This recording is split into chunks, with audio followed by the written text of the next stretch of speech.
Hi, Courtney Post-Vanderberg. I live in Windham and I teach here, and I just wanted the board to know that the honor roll list for the schools have been out, and we have a couple honor roll students here in the audience. NJ, do you want to stand up? Or wave.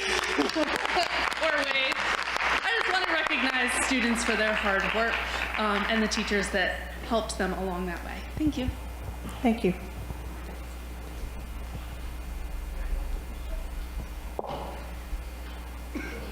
I'm Jean Fisk, Wyndham. I have a book, The Return of the Gods by Jonathan Cahn. Wonderful book. It explains our culture and why it is the way it is today. Very informative. Parents and concerned citizens have expressed anger and frustration over the fact that their concerns over inappropriate reading materials in the schools have been disregarded and ignored. Taxpayers and parents should have a greater say over their child's education, not the government. The signs lately I've been seeing around town that says, a few of them, silence hate, not books. I don't even know what that means, because I know the parents here do not have any hatred towards transgender students. And a student under age 18 is considered to be a minor. It has been said that the human brain is not fully developed until age 25. These students need our protection and guidance. Jonathan Cahn points out that we need a purpose, and the sexual identity one is born with at birth determines that purpose. Don't be fooled or mistaken, people. What sexual identity you are born and given at birth is the epitome of love and purpose that's intended for you. To think otherwise is to say that your Creator made a mistake, which is impossible. Jonathan Cahn outlines in his book that when we reject the one true God, it allows evil gods from ancient times to fill the space, as we have been witnessing in our society today.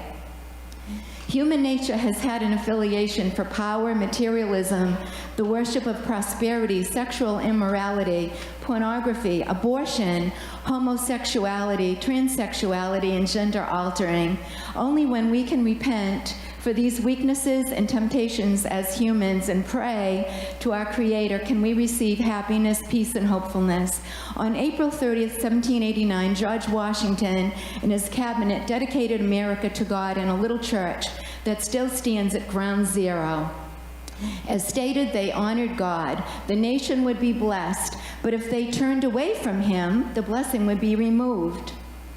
We cannot put our faith, trust, or hope in a source made up of less than perfect human individuals, but rather turn to the one in prayer who is able to provide a source of purpose, peace, and hope, the one true God who, along with His Son, Jesus, and no other, is the epitome of true love and once again is able to provide a multitude of blessings for all. Thank you. Anybody else?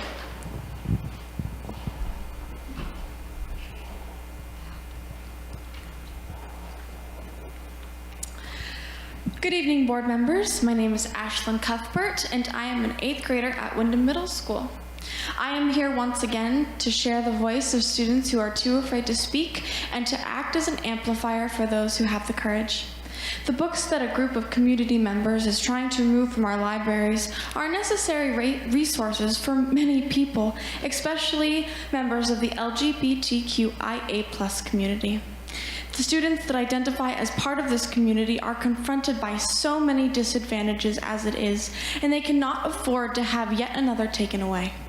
According to the Maine Department of Health and Human Services, LGBTQIA+ students are more likely to be bullied at school compared to others, with a percentage rate of 38%, while others only have a percentage rate of 21%.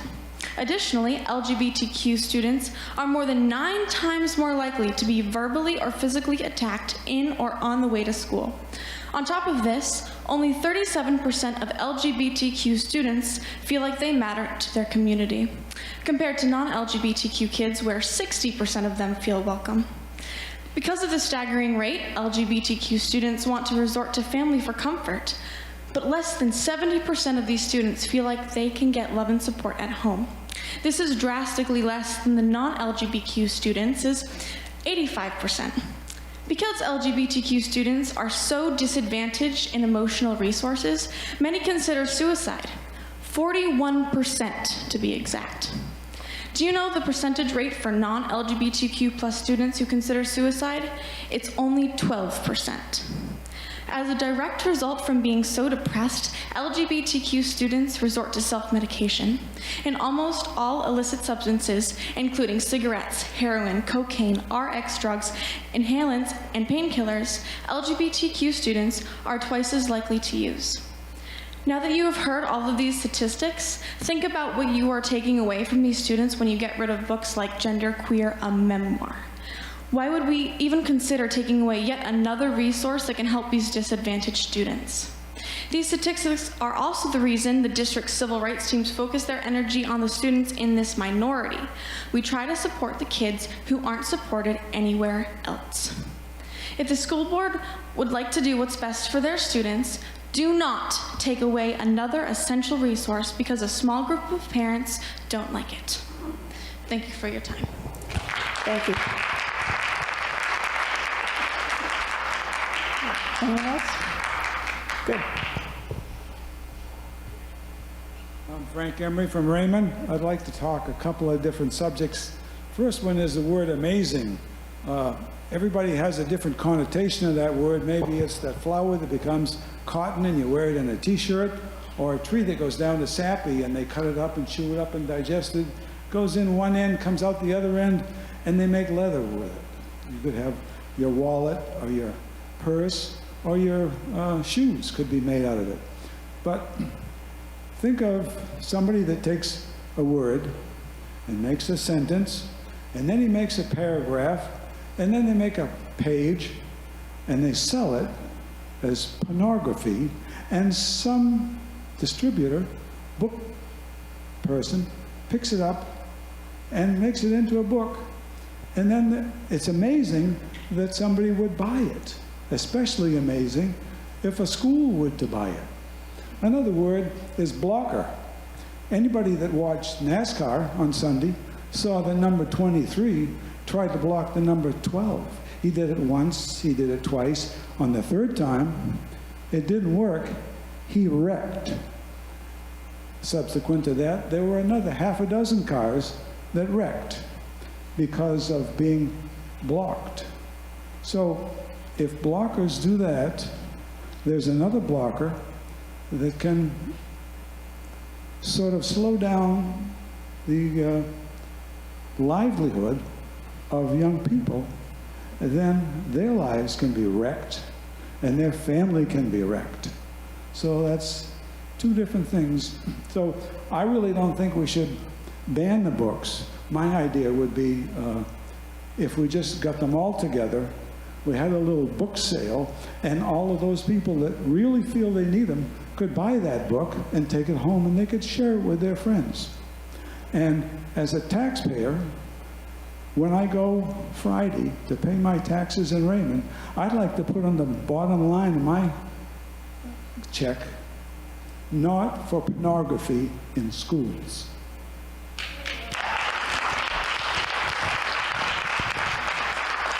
Anybody else?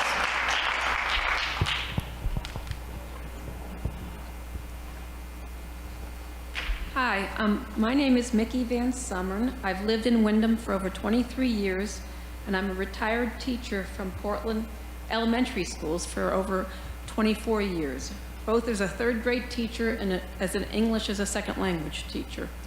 As a teacher, we had students from many countries who had many religions, and even students with different gender identities, even in elementary school.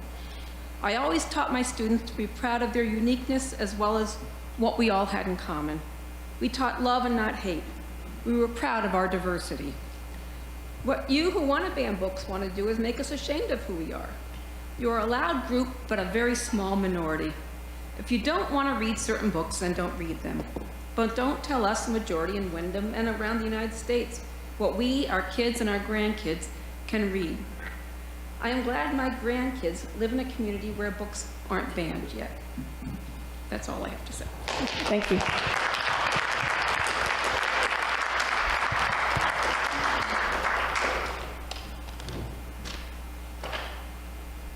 Good evening, Justin Wynot from Wyndham. What price do you put on a child's life? You let materials into our schools that groom children for sexual abuse, and you don't remove it because you're afraid of the financial litigation it might have. What price do you have on a child's life? You give surveys to students that are sexualizing and racially dividing them. What price do you put on a child's life? When children are introduced to or confronted with sexualized content, it rewires their frontal lobe. The frontal lobe is not fully developed until the age of 25 or 26. Social and sexual behavior, judgment, decision-making are all done in the frontal lobe. Why are you doing this? Are you deliberately grooming children? You've created a mental health crisis, pushing the need for more counselors. Counselors that are hyper-focused on sexualizing children. What price do you put on a child's life? There are counselors already transitioning and putting chest binders on children without parental consent. These counselors are also coaching children to lie and deceive their parents. What these counselors should be doing is telling the children that it's normal to feel uncomfortable in their bodies. It's normal to dislike their voice changing. It's normal to go through puberty. But you don't. So it seems to me that you've already put a price on a child's life. So I ask you, what's next? Are you going to rent out the science lab for a gender clinic? Are you going to start cutting off children's breasts and penises during study hall? Are you going to start pimping out students from the guidance office? Where do you draw the line? It is said that money is the root of evil. Well, I'd have to agree, because evil is exactly what I see.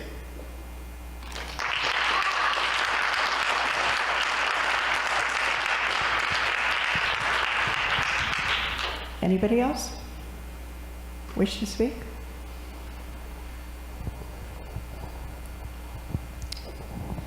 My name is NJ Boatman, and I'm a transgender student at WHS. I had a pretty major surgery a little over a week ago, and I do not want to have to be at a meeting where I have to listen to people call the trans community, and by association, my existence, a cult. I don't want to have to sit in an auditorium for hours and listen to community members attack my identity, attack my community, and attack the teachers who work so hard to provide us with the knowledge we need to thrive. But as a person with the privilege of having support for who I am, it is my duty to recognize the privilege and use it to speak up for the ones who can't. The people fighting against these books are the lucky ones. They have the privilege of not relating to books about the struggles of LGBTQ+ teens, mental health problems, or sexual abuse. They have the privilege of never needing a book in order to feel like they are not completely alone in this world. They have the privilege of being completely ignorant. Ignorance is bliss, but unfortunately, many students in our school do not have that privilege. In fact, 1 in 5 high school-age girls and 1 in 3 transgender students in Maine report having experienced sexual assault of some kind. The statistics of depression are even worse. 50% of high school-age girls in Maine have reported symptoms of major depressive disorders, and 75% of trans students report having felt majorly depressed and/or suicidal. These are not made-up statistics. These are the results of the 2021 Maine Integrated Youth Health Survey. Our youth does not get to be ignorant of these concepts because we experience them at disproportionately high rates. Books like Genderqueer, Identical, and Nick and Charlie have the capacity to save lives and make people feel less alone. It is not morally right to take away an option from everyone solely because some people do not understand the benefit. To make a decision for all students based on some community members' inability to empathize with the realities of people who identify differently than themselves would not only be incredibly harmful, but would be an ethically unjust decision. Even if these books only help one singular student, that alone would be enough of a reason to keep them. In fact, keeping the books will not do any harm. Anybody who happens to find them and doesn't like the content can simply put it down. Tonight, the decision is yours to make.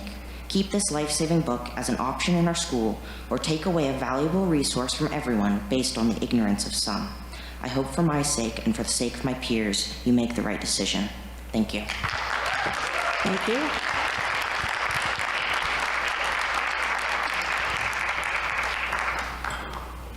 Good evening, Ken Clark, Wyndham. And these folks are correct. The suicide rate for transgender students is much higher. And that's why I question what we have for counselors, because as I've mentioned, the counselors teach the ideology of transgenderism. That's what their focus is. So why are we taking 11 and 12-year-olds and leading them down this path to that? As Justin mentioned, all kids go through changes. Don't encourage this, and that's exactly what's happening. And there's proof of it. At the last meeting, because of my concern with all the counselors and the Chapter 117 bills, it's going to let counselors put binders on kids and potentially hand out hormone blockers. I wanted to know who these counselors are. So I sent a question to the board, and Mr. Howell came back that he had to answer it instead of the board. Not sure how that works, but at any rate, I wrote, please provide me a list of any organizations as well as any and all counselors RS14 works with or is associated with in any way. Do not exclude any organizations or counselors that are associated by a referral process. So I hope it's okay that I ask this question, because I'm really curious where you are sending my child without my permission and who they're going to see. Okay? These people don't have medical training. Their specialization is in transgenderism, which we hear has a higher suicide rate. So why are you connecting these dots? So I wanted to know where they were, and the response I got was 2 pages of they got to do a FOA request. It's going to cost money. And I guess at the end of the day, Mr. Howe, you gave me no answer as to who these counselors are. Not one of them. You don't know the answer to that. You don't know where my child is going and who they're going to talk to. That concerns me. I feel it's a derelict of duty that you cannot tell me who my child is going to see. When I was in high school, my counselor was Dick Hargraves. Lived on Partridge Road. My family knew him. I knew him. Great guy. There was no concern. But you cannot even advise us who these counselors are or where they are or where our kids are going without our permission. We don't even know where they're talking to. So I would hope that that's a concern that the community would share with me before you take an 11-year-old and send them off somewhere that you have no idea where they're going. Could you tell us who they are? Maybe name one? If you have any questions, you're Yeah, I did. more Yeah, than, I'd this like is to not an answer that. exchange No? back and forth. Okay. I am very curious. Why am I? Was that? No, the council, the board. Yeah. We'd like to know who our children are seeing. You're welcome to submit some questions. I did, and that's what I'm saying. You did not answer the question. You said we have to get a FOA, and it's going to cost the taxpayers money to find out who these counselors are. And if you're running a ship, you should know who's on it. It's right, you wrote it, Mr. Howe. It's right there. We're really curious.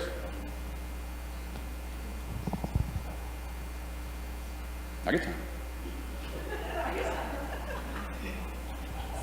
Your time is up. Okay. Fair enough.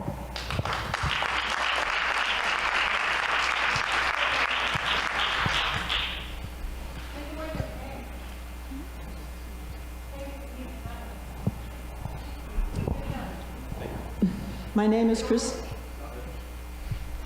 Christine Emery, and I'm from Raymond. So we homeschooled our oldest daughter at the time. We owned our own business, and with very, very busy lives, we found a way for her to receive a good education outside of the public school system. We used video curriculum, which had excellent teachers, and we belonged to a homeschool group, so she received the social aspect that she needed.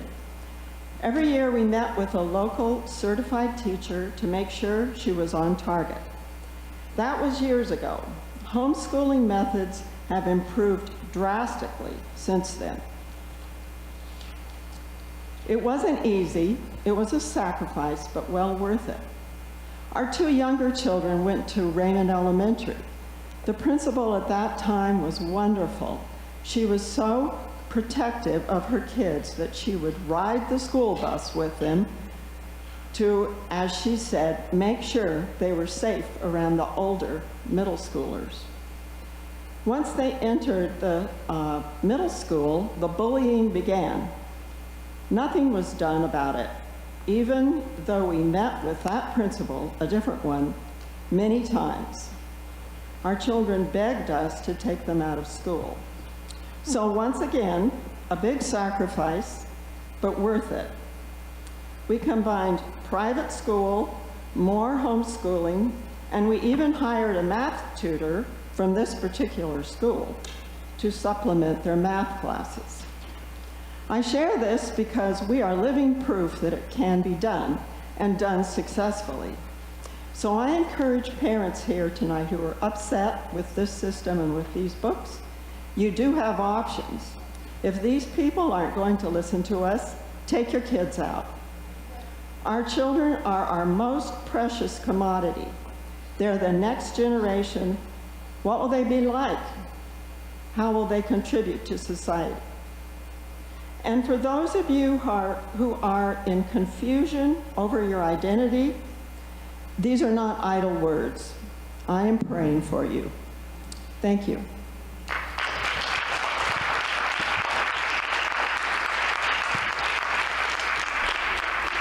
Any other comments?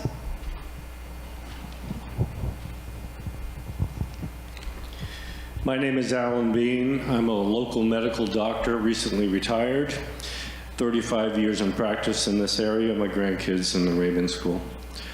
I'm not here to talk about morality or feelings. I'm here to talk about defensible, objective science. A very vocal and tyrannical minority has an agenda to convince the vast majority of us that what is clearly a psychological disorder has now somehow become normal. In the practice of medicine, doctors are called to balance subjectivity with objectivity.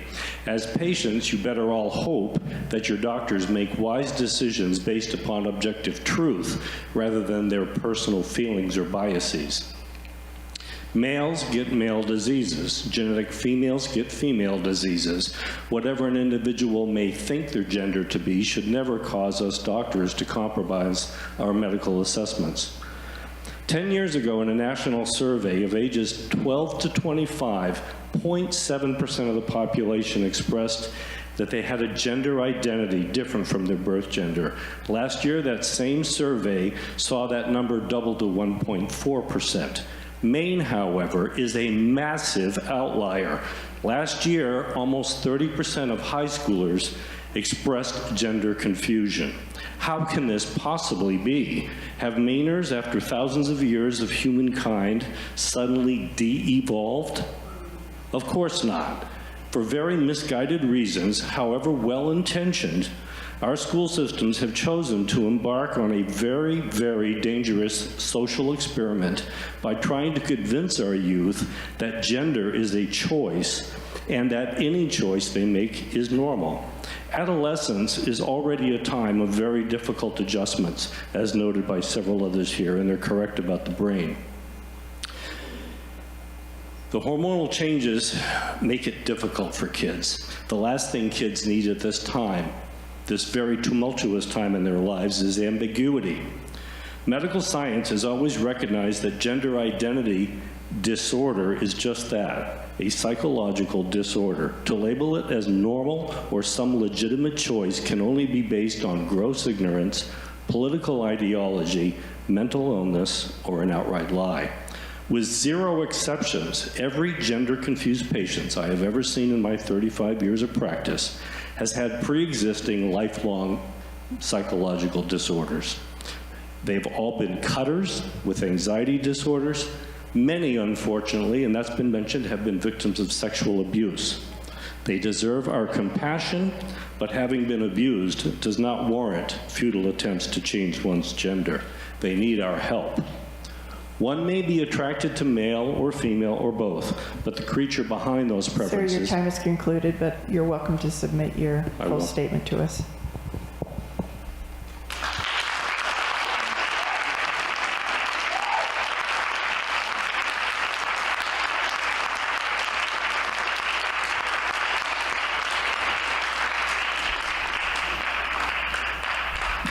Thank you. Thank you. I'm Jane Pringle. I'm also a retired physician. I was a primary care doctor, practiced in Portland for 43 years. As a scientist, I like to try to understand things, particularly as we learn more about them. And I would encourage people, and I know, but to me, reading is helpful. And one of the books that helped me understand, as well as learning from my patients, is a book called Becoming Nicole. It's written by Amy Alice Nutt, who's a science reporter, and it tells the story of actually a Maine young woman who was born a male, an identical twin boy. And, you know, my question is, well, how does this happen? And I think we're slowly gaining better understanding. And I would encourage you, if you're going to try to understand this, these parents would rather that this child didn't identify as a girl from a very young age, but they they loved and cared about her and saw her through her journey. It also talks about the Boston Children's Hospital clinic, where usually it's endocrinologists who evaluate the disorder. Some people are born with ambiguous genitalia and you can't tell whether they're male or female. Now we can do genetic testing and find out, but we have to work with the parent and the child to figure out how are we going to help them be as healthy and normal a person as possible. I guess I just would encourage all of us to keep an open mind, to listen to each other, be kind, and I particularly want us to listen to the people who are feeling attacked and hated and not understood. I don't think there's a lot of data that teachers are turning these kids into. I don't think you make somebody gay or lesbian or transgender. But again, that's my reading of the data. I thank you for dealing with the issue, and I look forward to the other parts of the meeting so I can learn more. Thank you. Thank you.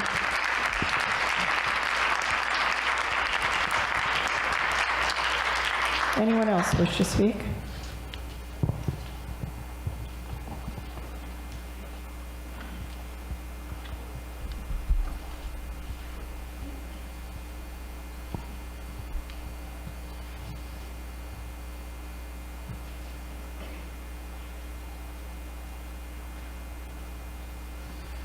I'm Jennifer White from A Joyful Noise Christian Daycare and Learning Center here in town. And I just had a couple comments that I wanted to make, nothing prepared. A lot of the conversations here tonight are on transgenders. And we're here because we're concerned about pornography in the books and the libraries at school. We're not here because of the transgender movement. So I'm not sure why it's being twisted into that, which is concerning. I really am concerned about the mental health of the students that are coming up and talking. I'm also concerned for parents.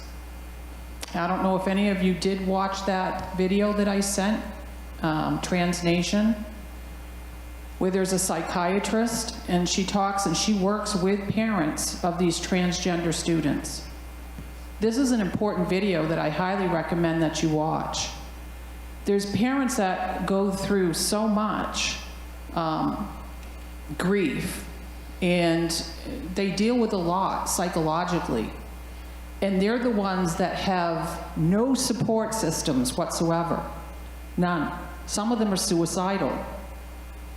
And so how do we best help students that are struggling with mental health issues? Do we cave in when they start threatening that they have go bags under their bed? No. I think what we need to do is provide them with mental health services that are genuinely going to help them. That's my opinion. And you know, a few weeks ago, I wanted to just share that in the middle of the night,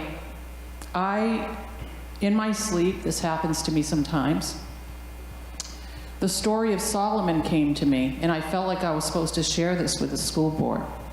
Solomon in the Old Testament, two women came to him with, they both cohabited in a placed together, and they both had babies. One rolled over on her baby and smothered it by accident. The other lady stole the baby and said it was hers, the live baby. And they went before King Solomon, each saying that they were the mother of this child. And Solomon had to make a wise decision. And back then, this may seem barbaric, but what he did was he pulled out his sword and he said, I'm going to cut the baby in half. And you can have half and you can have half. One of the ladies stood up and said, no, no, no, no, don't do that. She can have the baby. And Solomon turned and said, time is concluded. You are the real mother. Real mothers do sacrifice a lot for their children, including homeschooling, and I just really hope the board ponders that story. Your time is concluded. Thank you.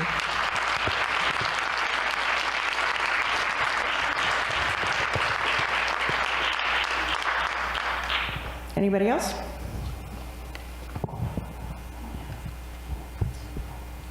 Zach Eklund, Wyndham. So I want to start off today, and I want to read this book. So I found it troubling that this book isn't even on the list of what you guys are reviewing this year. So this is Me and Earl and the Dying Girl. And if anyone thinks that the page that I'm going to read out of this book should be in schools and supported, I would love to have a conversation with you after here or tomorrow at Starbucks. So let me start this out. Right? Page 60. Yeah, Earl, I'm going to eat her pussy. Hey, yeah.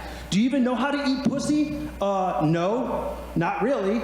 Papa Gaines never sat you down and said, son, one day you're gonna have to eat the pussy?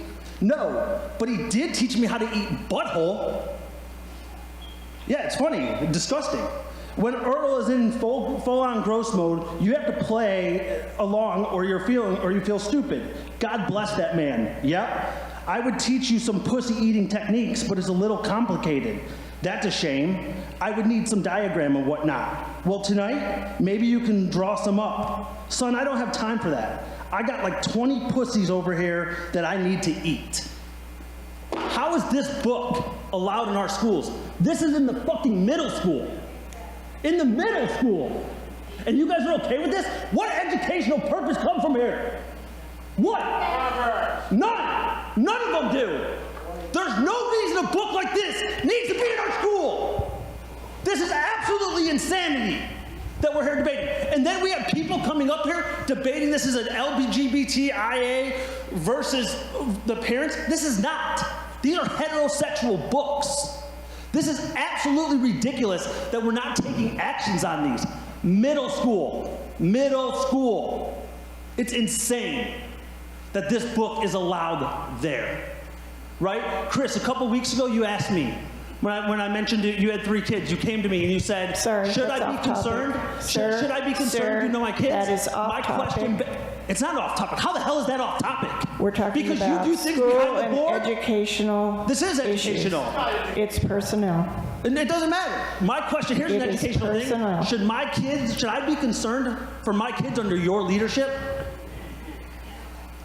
If you have any complaints That's educational. about any... That's educational. Should I? Any complaints about any staff... You lost respect when you tried to do things behind the doors. I'm not doing anything behind the doors. So, Chris, is that... I am telling you that you are off limits on this topic. All right, so I'll just wait for Chris to answer. It's insane. It's insane. How you can even push back and you allow this book is absolutely insane. It's a disgrace. And I'm not giving up until you are out of your position.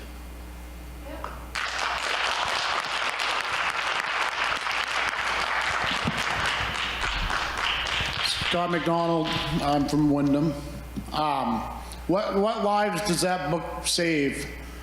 Can somebody explain that to me, how that saves a life? The reason everybody's so mad is because you are putting this in the hands of everybody's kids. It's perverted, it's sick, and I don't know why any of you guys do it. You need to look at each other and say, what am I doing here? If one of you stands up, maybe the rest of you will. I don't know. You guys really think that that book is okay in middle school? You think that if we take that book out, some kid's gonna die because of it? Nobody here is against anybody trans, gay, I don't care what you are. I don't think anybody here does. We are against pornography, whether it be trans, gay, straight, or whatever, or with animals, or with incest, or anything else. That's what we are against. So stop saying we're against all these things. We are against this school board and putting this crap in our schools. That's what we're against.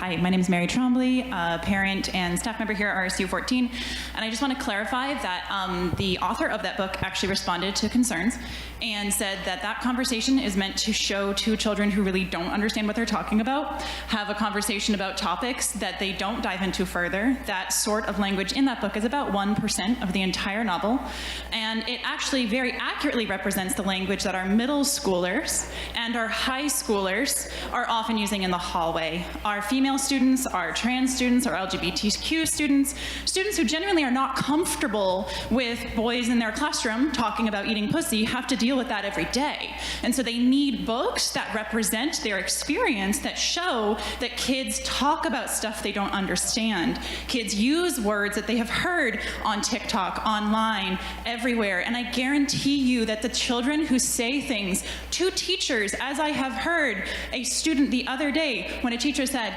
"Please do this work," they said, "Please sit on my dick." That was the reply from the student to the teacher. I guarantee that those students are not the ones in the library. They are not the ones reading books. They are not the ones who care particularly about what people feel when they say these things.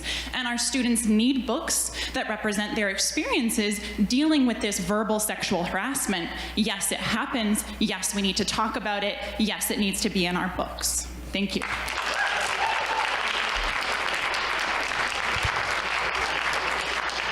Hi, I'm Carly Day, and I'm from Windham, and I'm a freshman at Windham High School. It sounded like you were defending people that were using disgusting language in the hallways and classrooms. I'm like choking up right now because I just can't even like understand how somebody could defend that behavior or tell people that they need to read about it so that they can so that they can learn how to deal with it. That shouldn't even be there, and those books are promoting that.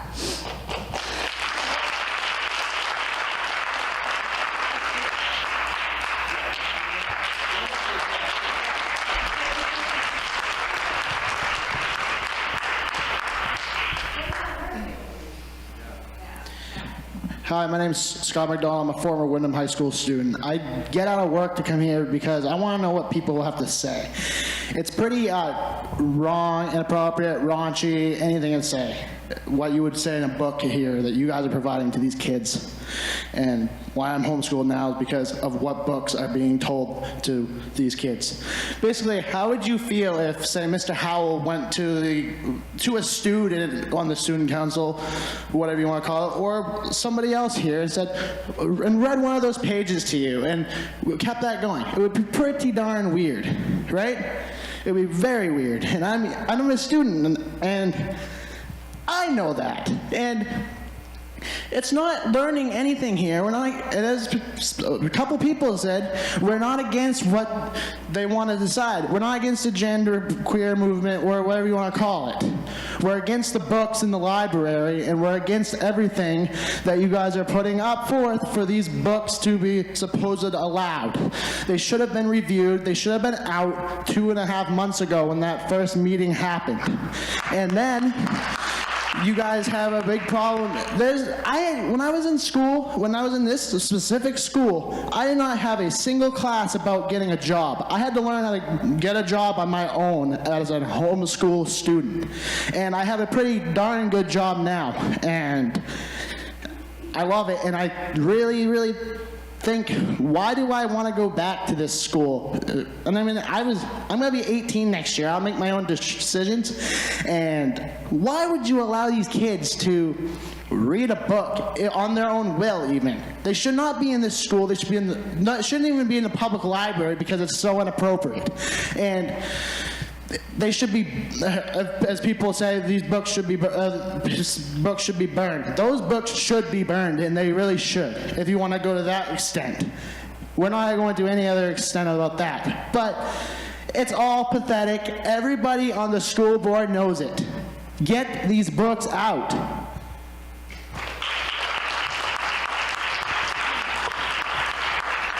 Anybody else? Hi, I'm Candace Sparling. I'm from Raymond. I had no intention of talking again, but the girl that was up here who was so upset, I'm sure all of you feel the same. I don't understand why, if a child spoke like that in school, that would be all right. God, help us. Why would that be all right? Shouldn't we teach our children to respect each other, to respect their teacher? What child would say that to a teacher and a teacher wouldn't then, in some way, say there was some kind of consequence for that? I don't understand. I put my children up to be respectful and kind. And I have 8 grandchildren. And they wouldn't dare ever speak like that. The world shouldn't have to hear things like this. This isn't where we should be. I'm sure every one of you up there is a good person. I don't question you. I don't know you. I have no right to judge that. I'm just asking, please, think about this. Think about the words that are coming out of children's mouths and what's happened. And can't we please be an example in here in Maine? Could we be an example of good and kindness and decency? Thanks.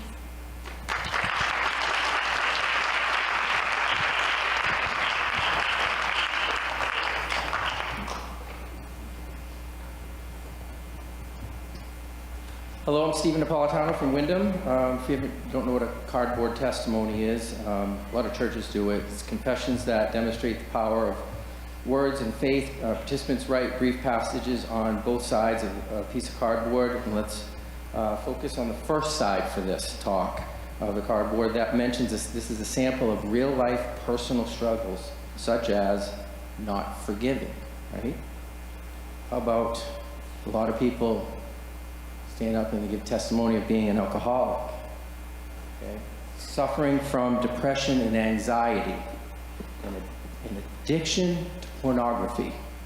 The Genderqueer book is not age appropriate for any RSU14 school. This book sends minors to a porn website. Pull out your phones and go to kink.com and see for yourself. It's in the book.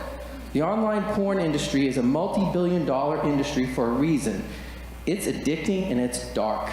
If you vote to keep this book, you are putting your name and face as a community encourager for minors to use pornographic websites, because that's what this book is teaching.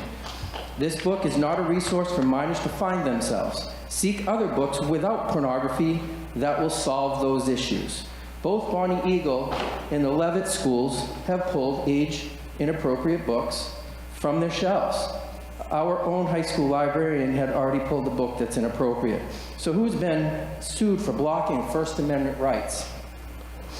If any of the current challenge books are removed from RSU14's existence, those books are still available through other libraries and Amazon-like websites. So how can removing a book from RSU14 be deemed a violation of the First Amendment right? If an ice cream shop removes chocolate ice cream, but other ice cream shops still offer the chocolate, there's no law broken whatsoever. Chocolate is still available. RSU14 has the right to pick and choose what books they want in their library.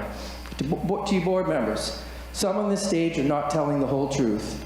Be careful taking advice from people who have a hidden agenda and speak with false, manipulating words. In January 2022, an email conversation with Kate Bricks Tanya Brown and myself, I had requested information from Kate that was put on hold by Kate for her to seek legal advice.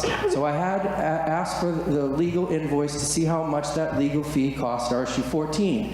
I did not get a direct answer from Kate. Instead, I was invited for coffee to talk about it. In a face-to-face meeting with our superintendent, I was told there were no legal fees as he often acted as legal counsel for the board. This is yet another example of our school board chair, Kate Brick's, lacking transparency and truth. How long is this going to go on, Kate? We're not going away until this board operates effectively to protect all RSU14 children. Thank you.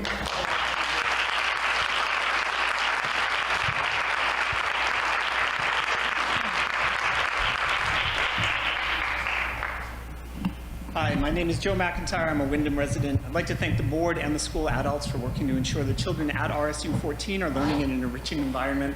I'd also like to express my appreciation for the children who attend school in the district. I recently had the pleasure of accompanying an 8th grade field trip to St. Joseph's College. Students were an absolute credit to the district. My comment is regarding the book Gender Queer, which is currently being challenged. Some folks have claimed the book is pornographic and inappropriate for inclusion in the school library. Having recently read it, I can confidently state that this is completely false. Pornography is intended to arouse and stimulate. While genderqueer does include explicit discussion of sexuality, though not remotely as explicit as the conversations students have all the time, are we seriously pretending that high school students don't know what sex is? The book typically depicts sex as awkward and unwanted. If anything, it is a sex-negative book. The goal of the book is to help the reader take the author's perspective as he navigates the challenge of adolescence and young adulthood outside the gender binary, not to arouse sexual excitement. Some people will find the book uncomfortable to read. They should, of course, feel free not to read it. The district has a policy whereby parents can restrict their own children from reading the text if they choose. However, those parents do not have the right to make that choice for other people's children. The right of parents to make choices for their own children necessarily entails that they do not have the right to make those same choices for other children. Genderqueer may not be for everyone, but it has a place in a school library. There are trans children and children outside the gender binary who will see themselves in the author and use their journey as a way to make sense of their own experiences. There are cisgender children and possibly adults as well who will appreciate the opportunity to learn about someone different from themselves and to learn how gender impacts their own lives. One of the greatest things fiction offers is the ability to deepen our empathy by briefly living the experiences of another person. Genderqueer offers people this opportunity. The book is not pornography. It has no hate speech. It's quite positive about all the characters. Reading it will not make someone trans or non-binary. No one is being forced to read it. Keeping this book harms no one, but benefits many. And what message is being conveyed by removing this book? Does our community really want to tell a small, vulnerable minority that their identities are so shameful that a book that merely describes them is unacceptable and even pornographic? I sincerely hope not. I would also wonder, where does this stop? Romeo and Juliet has teen sex and bad language by Shakespeare's days. Does Macbeth promote regicide? I don't think so. I think at some point we have to realize that if you don't like material or you don't want your children to access that material, you can make that decision for yourself, but it's not your choice to make for everyone else. Thank you very much.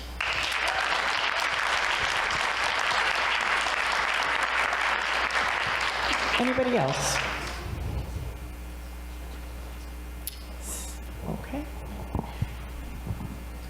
Hello, I'm Yoon O'Shea. I'm a freshman at this school. I am autistic, asexual, and I dislike everybody equally. In a hypothetical scenario that probably has happened already, say I'm a child who is the complete embodiment of innocence. I know nothing about anything bad, and I believe the world is a great place because of it. My parents never had a talk with me, and my friends never said any explicit jokes. And somehow I made it to adulthood, still in this state of pure innocence. What would happen once I go out to start living on my own? This is obviously very simplified, and I am absolutely inexperienced at being in the real world, but the outcome I predict is complete tonal whiplash. All these different bad things I was never aware of come like a slap in the face because every single bad experience is completely unexpected. And then eventually the worst might happen, and a person exploits my unawareness and makes me a victim because in the real world, being innocent equates to being naive. In the high school, when we make the conscious choice to read these books, it allows us to prepare ourselves for one of the worst possible scenarios and then feel content that we now expect it. This voluntary discomfort helps us prepare for the real world out there, and the people here trying to take this away from us may just be setting us up for failure. Maybe not, but the fact that it could should say enough. I may have lost my innocence long ago, but I remain a much happier person compared to when I was innocent, and I can still look at the world with wonder because at least I know what the world has to offer to me, good and bad. Also, I have heard people my age make jokes based on suicide, terrorism, racism, and anti-Semitism. The stuff in these books are tame compared to the things that we say.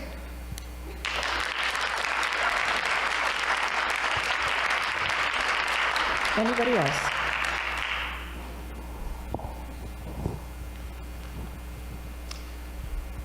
My name is Matthew Irving. I live in Windham.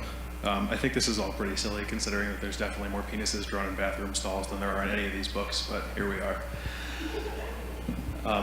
When I was school age, there were not a lot of positive representations of queer trans identities. I'm 36 years old to give you an idea.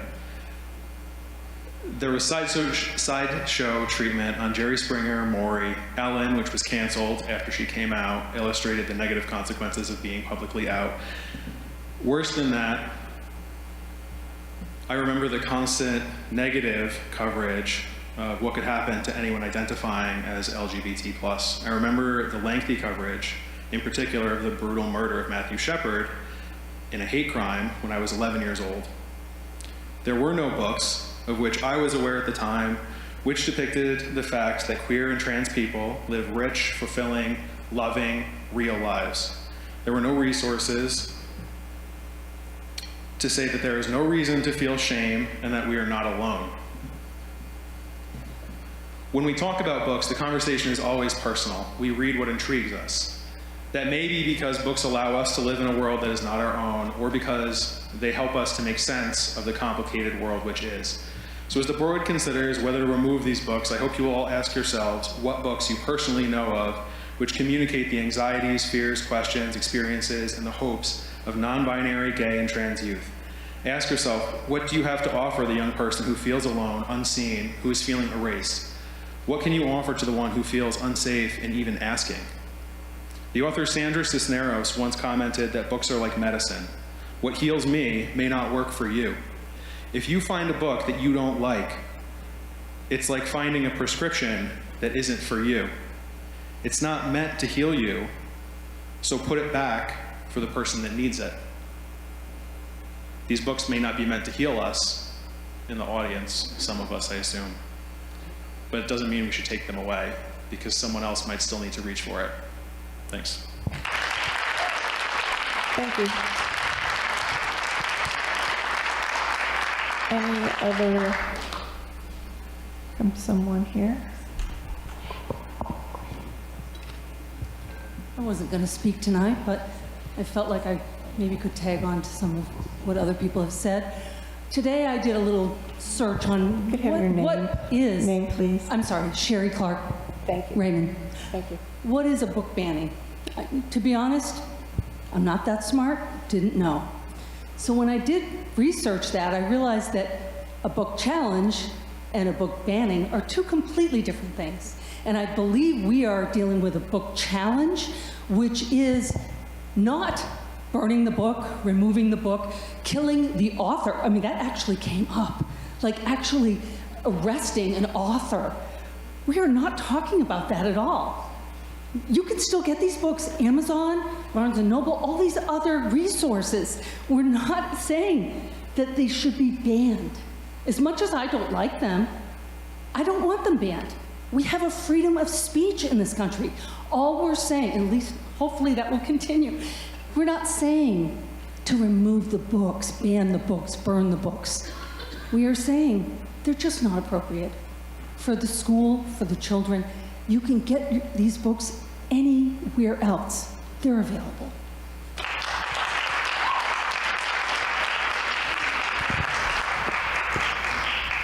Hello, my name is Gracie Levitt, and my pronouns are she, her. I live in Raymond, the traditional land of the Wabanaki Confederacy, and I am the parent of a child set to enter the RSU in the next school year. First, I'll say there are plenty of words and topics in books that are not there to serve as models or ideals, but to portray the realities in which we live with authenticity. But mostly, I just want to briefly touch on the suggestions that have been made to implement a parental notification system for library books.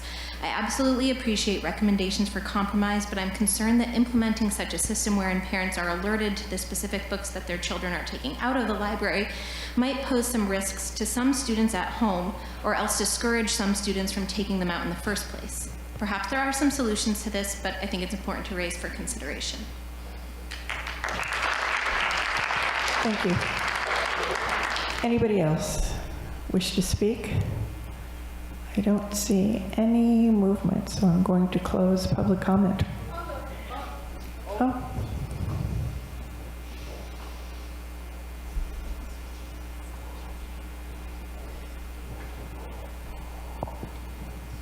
Lisa Talby. I live in Standish. I'm here supporting my Wyndham families. They're concerned, I'm concerned as a grandparent of what is allowed in these schools for our kids. You want to okay porn for these kids? It should be bought at a particular store for stuff like that. It's ridiculous. And you want to know something? I hear all these parents that are getting together legally to take care of this. It's not just your board. They got the schools. And you know, I really hope that they take into consideration the one setting right here, making these decisions for our kids. You're included in that suit. You should be included. If you're allowing that to come into these schools, affecting these kids that are it's not just your transgender. If they have problems, then they need to seek help. And I don't think that should put a normal child at risk at handling something like these books I just heard from. I don't want my grandchildren to hear such trash. It's okay for them to listen to it. They can get it anywhere. But it doesn't belong in the school. Let alone the hands of a child that's not a transgender person or a gay person. Nobody's trying to take those rights away from them. This is a book. These are books that are trash, pornography, like drugs. Do you supply drugs to our kids? No, because it's illegal, right? This is pornography. You're supplying it. It's no difference. You're supplying the drug, the porn for these kids to read. Therefore, you're guilty. Those that are really agreeing to this crap, to be in schools. I'm sorry there are people out here that feel they need to be taken care of with a book. A book doesn't help people. If you have mental, emotional problems, then they need to have their parents seek help. People that are educated to help people with mental problems. And some school or book is not going to fix that child. And I know none of you up there have any MDs after your names. Thank you, ma'am.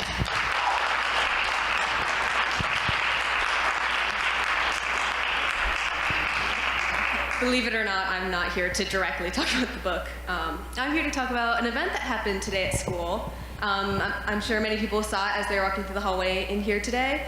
It's the Day of Silence. The Day of Silence is a nationally run event by GLSEN, an organization whose acronym means Gay, Lesbian, and Straight Education Network. Their National Day of Silence was during our April break, so the GSA decided on today. The Day of Silence dates back to the mid-90s. I know at this school we had a long tradition of doing it. I participated last year as well as this year. The Day of Silence, hold on. It is a student-led demonstration for LGBTQ+ people to bring attention to the silencing of our community. Today we had over 70 participants. There were two kinds of participants, speaking supporters and silent participants. Speaking supporters are those who want to support, but for whatever reason, they need to talk that day. So instead they wear a pin that says speaking supporter. Silent participants, which is what I was today and what I was last year, take a vow of silence for the school day. We get a pin that says silent participant and a small notebook for ease of communication with the following printed on the back. Today, I am silent. Please understand my reasons for not speaking today. I am participating in the Day of Silence, a national youth movement protesting the silence faced by lesbian, gay, bisexual, and transgender people and their allies. My deliberate silence echoes that silence, which is caused by harassment, prejudice, and discrimination. I believe that ending the silence is the first step toward fighting injustices. Think about the voices you are not hearing today. What are you going to do to end the silence? Thank you. Have a wonderful evening. Thank you.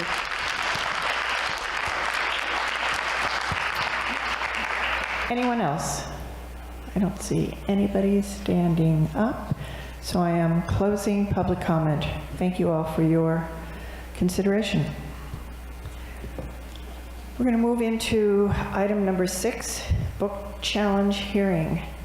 We have joining us today Pete Felmley, who is with Drummond and Woodson, who will be facilitating this hearing for us. And I'm going to turn it over to you, Pete. Thank you, Chair Brooks. The school board has passed policy IJJ, which sets out a process for the board to handle challenges to library materials. The purpose of that policy is to ensure the board hears input from the individual that has made the challenge, including their reasons. And then at its next regularly scheduled meeting, the board will deliberate and decide. And my understanding is that meeting would be occurring next week on the 3rd, I believe. As a reminder, the board is listening tonight. No decisions will be made. You're gathering information, considering that information. You'll review that information that you hear, including the public comment that you've heard tonight, and review the material itself, the book, if you haven't already. And then at your next regularly scheduled meeting, you'll be making your determination. So tonight, the policy contemplates that the board will consider differing viewpoints from members of the school community. There's no rigid structure to this portion of the agenda, but having handled a number of meetings just like this, I found that it makes sense to hear briefly from the complainant. And I understand in this case, there are actually 3 complainants that have consolidated their complaint into on this particular book. So the 3 complainants will be given an opportunity to express their view and be heard. Then the board will will certainly have an opportunity to ask any questions of the complainant or any of them. Then the review committee, the team of educators that actually looked at the material, submitted a report, they would be given an opportunity to address the board and make any point that they wish to make as members of the school community. And then after that, if there's a third or differing perspective or a fourth differing perspective, the board could hear those alternative perspectives as well, so that you have all that information sort of in your back pocket, so to speak, so that you're ready to make your decision at the next regularly scheduled meeting. So as a reminder, the board has the challenge itself. It has the review committee's report.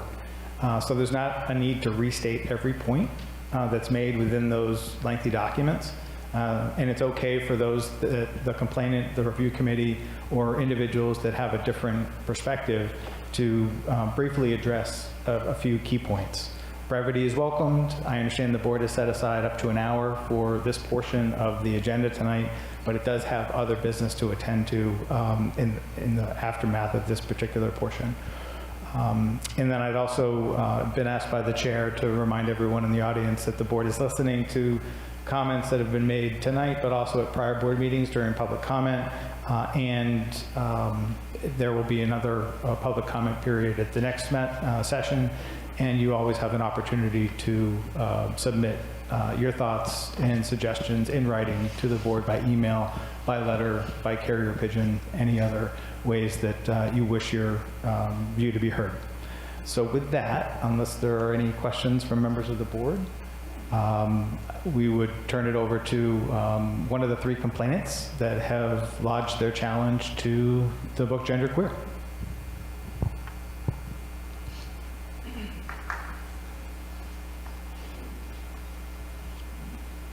Kristen Day Wyndham. Is this a legal proceeding?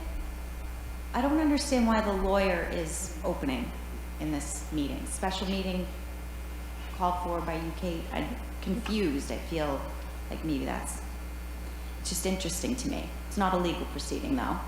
Okay, just checking. I considered coming in here today dressed as the court jester to show how we've been treated in this process. It took me a FOA request to find out you removed a clause in IJJ excluding obscenity in school library books a year ago.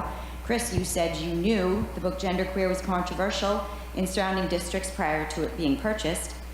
In the prior 2013 revision of IJJ, the board is listed as legally responsible in selection of materials. That's different. And the role of material selection rests with professionally trained personnel. Sidebar, it also stated community members were part of the selection process.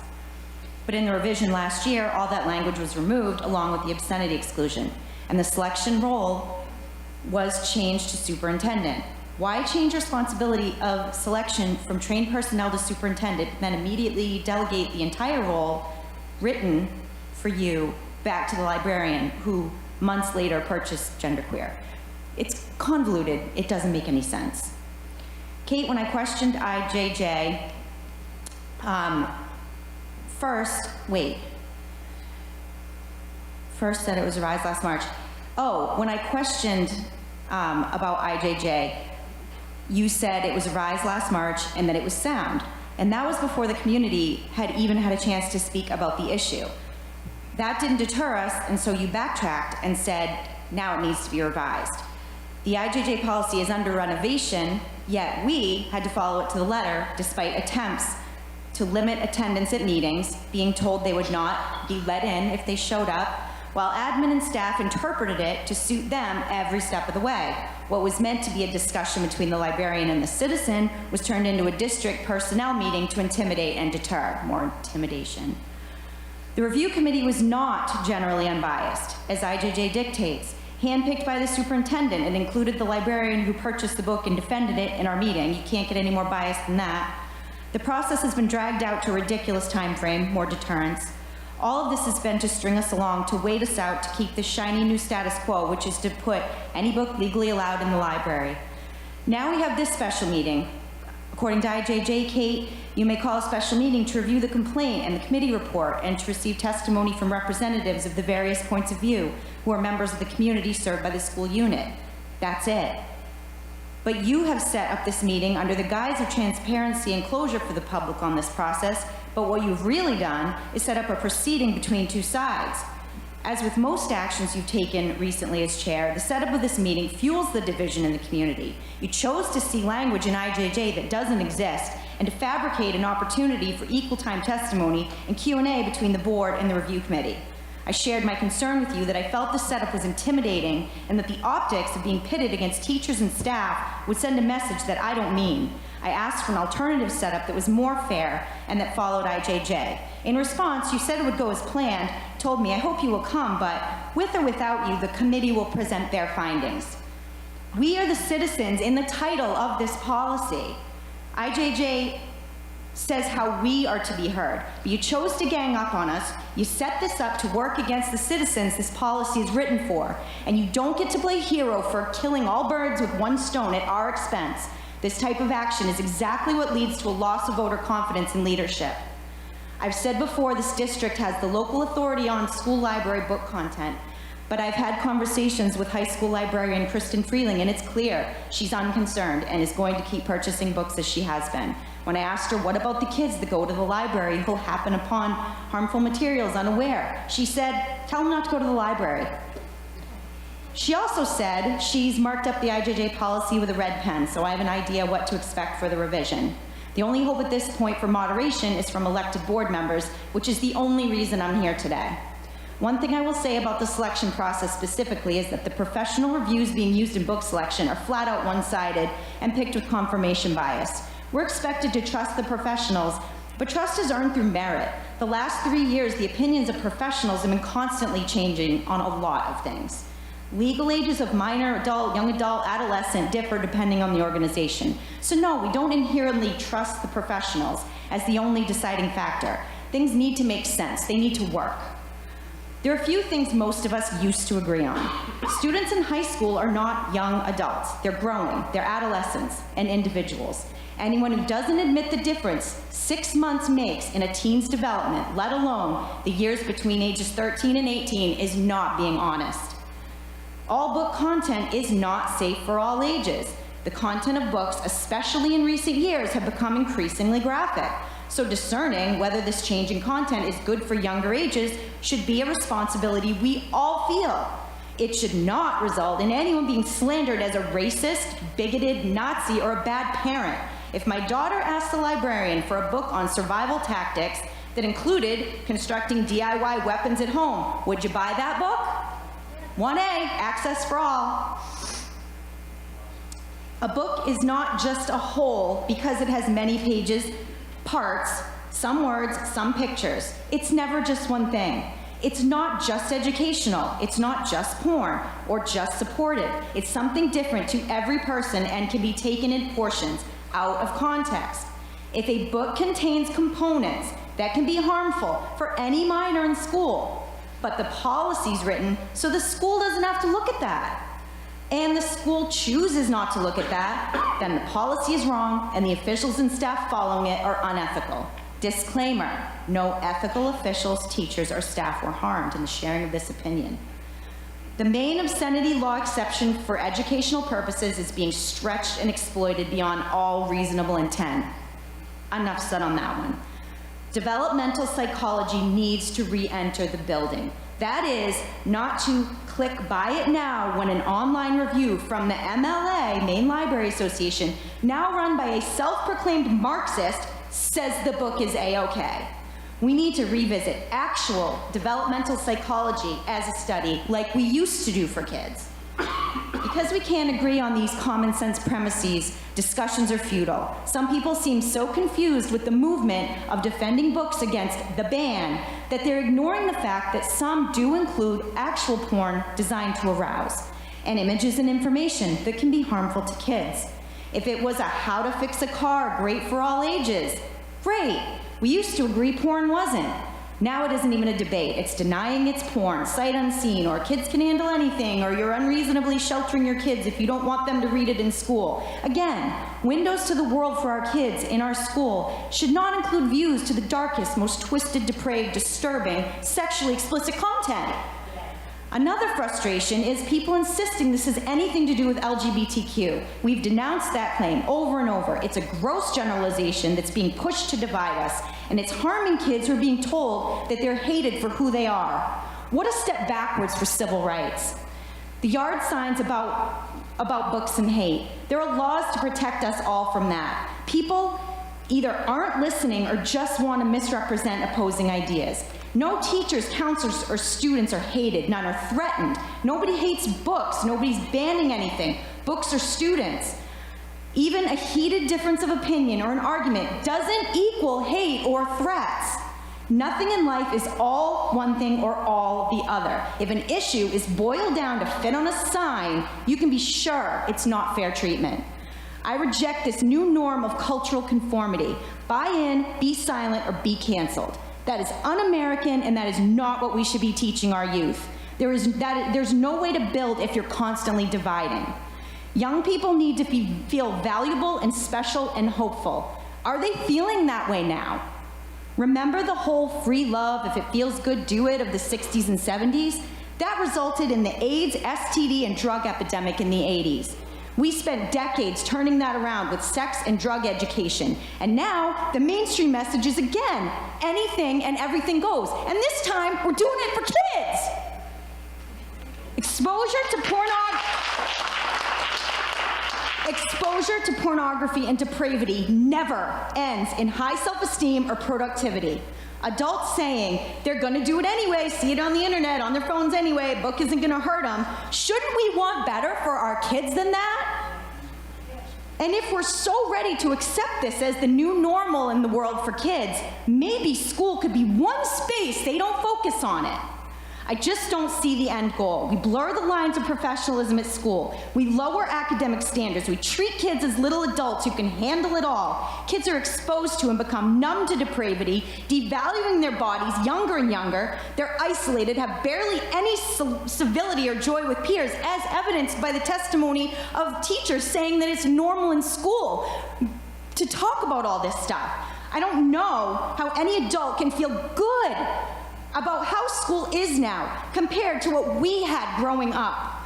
Now, we didn't grow up with so many windows to the world as these kids have, but we're catching up. And now we are in a position where we determine what windows we didn't have that can benefit kids in school. But the progressive liberals have decided to throw them all open at once. I think progress is best made methodically and in increments. Switching gears, I had some questions related to the book Genderqueer and the upcoming vote that remain unanswered. Chris, I emailed you March 31st. Are clubs in school allowed by policy to use Genderqueer and other books like Nick and Charlie or Flamer as a material during meetings? Are the advisors allowed to lend them to students? It's relevant to the community discussion in the context of students having access to certain materials. So I look forward to your response. You replied, same day. I will need a little time to research this. Off the top of my head, I can't point to a specific policy, but I'll do my research and get back to you early next week. Second, I've been asking for months what the board liability is in voting books out of the library. Chris, you said you'd check with your lawyers, but then refused to answer my questions. I'm awaiting the FOA request, including the district liability policy, but it really shouldn't be this hard. 4/12, I wrote to board member Jody Carroll. I'm writing in response to your roundtable comments. You mentioned the board would not do anything that is against the law, which should go without saying, but you sounded relieved that Chris was guiding you to avoid a big lawsuit. That was confusing. I couldn't help but wonder if that was a precursor for an already made decision for Genderqueer. What I don't understand, and I've heard several references from roundtable to the legality of removing books from the library in terms of a potential lawsuit, is what law is the potential outcome based on? If there was potential liability, why have IJJ challenge process in the first place? What am I missing here that I sense is an underlying message the board is receiving? 4/13, Kate responded for Jody. I think the vote to suspend policy IJJ by the board in SAD6 has raised questions and confusion about the legality of such a decision. Their policy, by the way, was almost identical to ours. As Chris described recently, suspending the book process outlined in IJJ opens the board up to claims of censorship, discrimination, and a violation of the First Amendment rights of both staff and students. Apparently, the potential of outside groups to pursue legal action is a possibility. 4/16, I wrote, Kate, you stated 4/13 that the vote to suspend policy IJJ by the board in SAD6 has raised questions and confusion about the legality of their decision. What exactly are the legal considerations causing confusion? We paid Drummond and Woodsum top dollar to clarify legal confusions. The board members and the citizens they serve have a right to this legal clarification. This general sense of wariness coming from the board is not reassuring.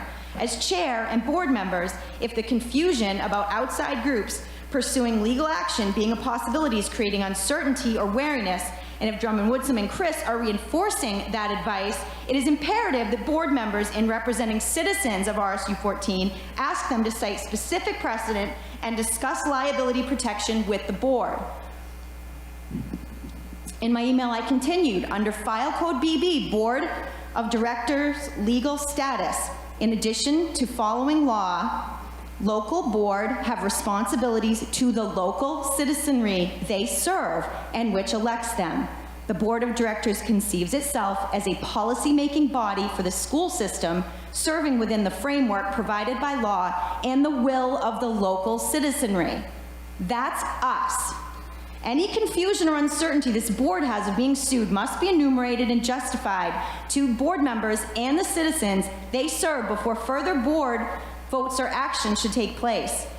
An individual who attended a training presented by Drummond Woodsum titled LGBTQ+ and Other Politically Contentious Issues for Board Members shared their takeaway. Because LGBTQ+ issues is settled law, board members are not allowed to have First Amendment free speech on the matter.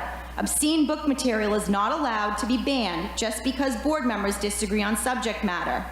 Is this any part of the legal advice that Drummond Woodsum has given the superintendent or this board?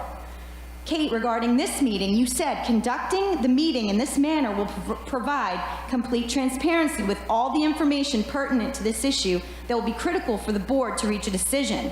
I would like to call for that and answer my question on board liability. You know the answer.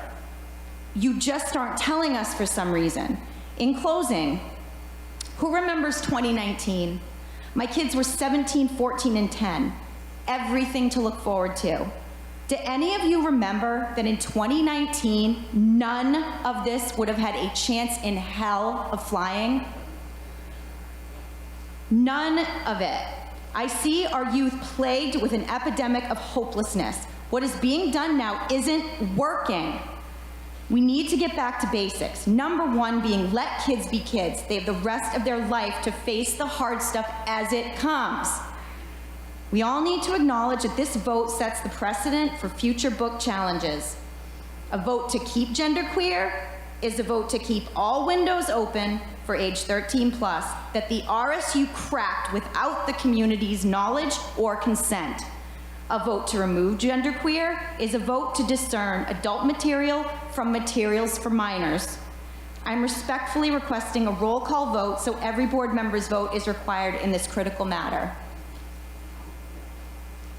That's all I have.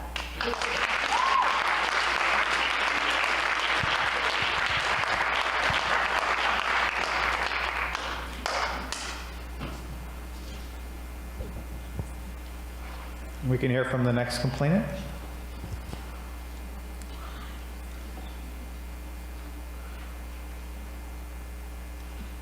Wow.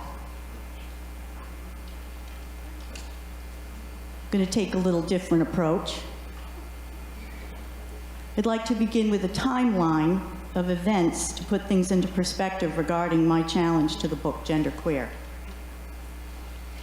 January 18th of this year was the first meeting that I attended where a community member first brought up the book Genderqueer. At that same meeting, a school board member read a statement in defense of the LGBTQ student population. And it was then that I realized this isn't going to be about a book. It's going to be about an agenda. On February 15th, a middle school student reads from another book called Nick and Charlie. And that garnered national attention. Genderqueer was brought up at that meeting by another community member who spoke up against a supposed effort to ban the book Genderqueer. A community member that we later learned was invited to speak by a school board member who happens to own a bookstore where he himself actually did ban books, by an author accused of sexual harassment. Again, it wasn't about the book Genderqueer, it was about an agenda. On March 1st, we had a meeting at the middle school cafeteria where many community members spoke, and it was very clear. This wasn't going to be about just one book, Genderqueer. It was going to be about an agenda. Which brings us up to today, April 26th, and the dog and pony show that is IJJ. Good old IJJ. I affectionately call IJJ, it's just a joke policy. Well, it's broken. I put my challenge in for Genderqueer on January 24th. And here we are today, April 26th. What do you think, Windham taxpayers, parents of the students of Windham High School? Is this working? It's not, because it's just a joke. Community members have submitted ideas that should be carefully considered to fix just a joke policy. Too many to mention here. But in order to move your agenda, why would you want IJJ revised? In the policy, it states that a review committee be formed to discuss the material in question, handpicked by Mr. Superintendent. These review committees are biased.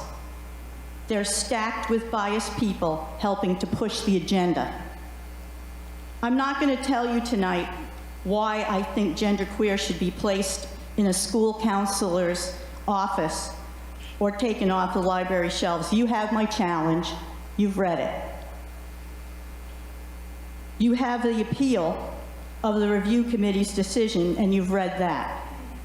Any sane, rational, law-abiding, tax-paying citizen with the least little moral conscience can figure out why I have the opinion that I have.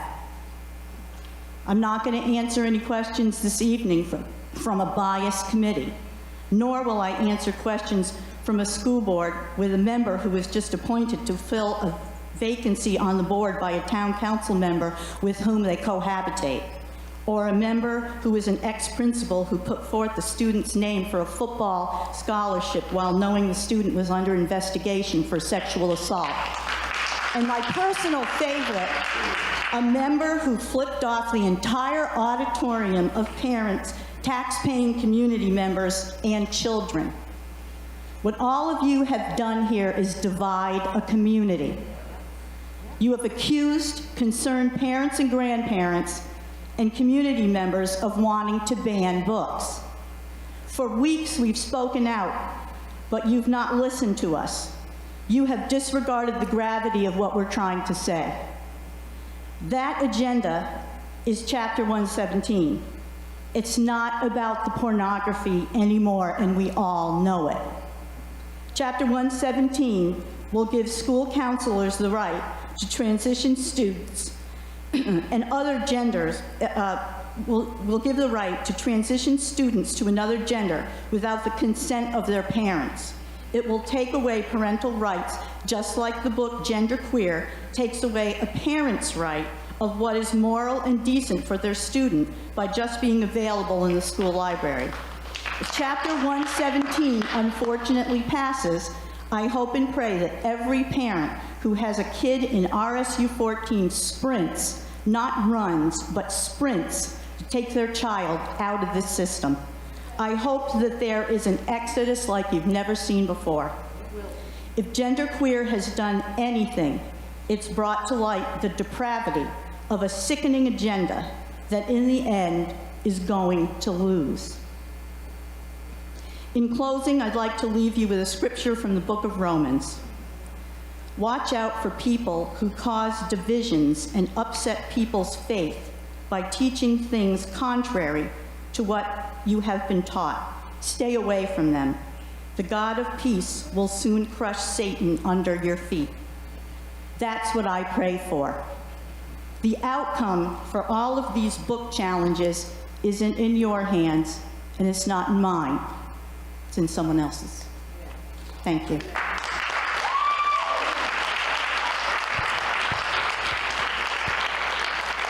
Are there any questions from members of the board?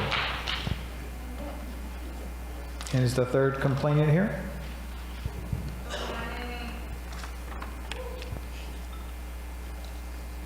My name's Danny Davis, and I'm from Wyndham. Like you said, you have the pages of appeal in front of you, a lot of good information in there. I had an original written challenge, the written appeal, 3 months of emails, and 3 months of public comment. The fact that you're asking this and setting this up is entertaining, and I'm not going to play the game. IJJ is a joke and a failure. You all know it. And this is a dog and pony show, and I will not perform.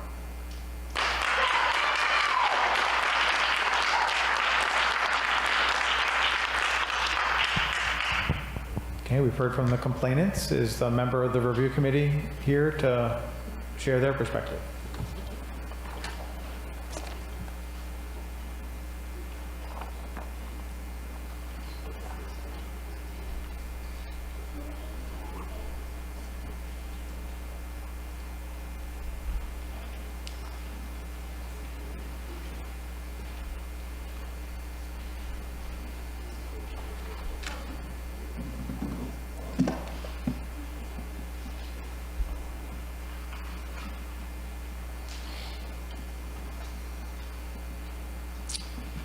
Good evening, I'm Ryan Karen. I will be speaking for the review committee who is here with me tonight.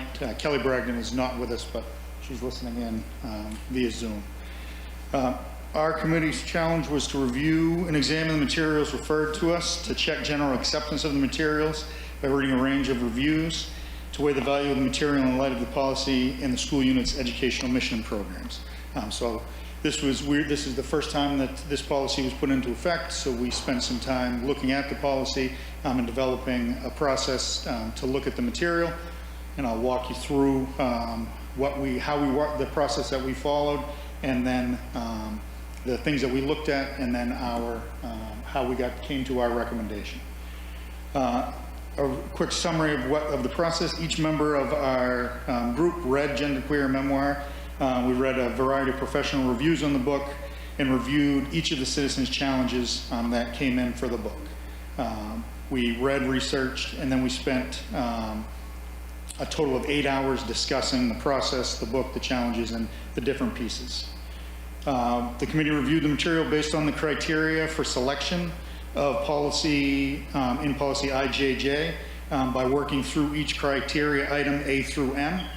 We found that some of the criteria did not apply to a student choice-based library item as they related to the content standards, and as they were relating to content standards and required curriculum, and this book was not.